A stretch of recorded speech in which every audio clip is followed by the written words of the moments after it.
ગોધરામાં ગટરની અધૂરી કામગીરીના કારણે લોકો પરેશાન બન્યા છે। ગોધરામાં ગટર માટે ખોદેલા ખાડામાં વાહનો ફસાયા।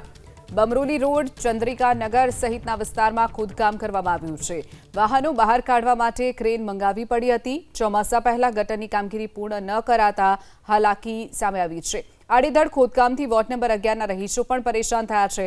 સ્થાનિક કોર્પોરેટર કેટી પરીખ, રમેશ તલાટીને પણ રજૂઆત કરવામાં આવી છે। અનેક વખત રજૂઆત કરવા છતાં પણ પ્રશાસનની કોઈ કામગીરી સામે નથી આવી। તો ગોધરામાં ગટરની કામગીરી એક તરફ અધૂરી છે, બીજી તરફ જે ગટરની કામગીરી માટે ખાડા ખોદવામાં આવ્યા હતા તેનું પુરાણ સરખી રીતે ન થતા પહેલા વરસાદમાં જ રસ્તા પોલા બન્યા છે અને વાહનો તેમાં ખૂંપી ગયા હોવાની ઘટના બની છે।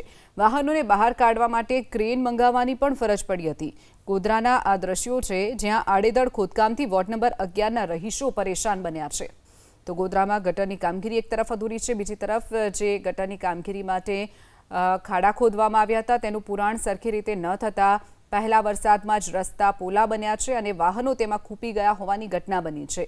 વાહનોને બહાર કાઢવા માટે ક્રેન મંગાવવાની પણ ફરજ પડી હતી। ગોધરાના આ દ્રશ્યો છે જ્યાં આડેધડ ખોદકામથી વોર્ડ નંબર 11ના રહીશો પરેશાન બન્યા છે।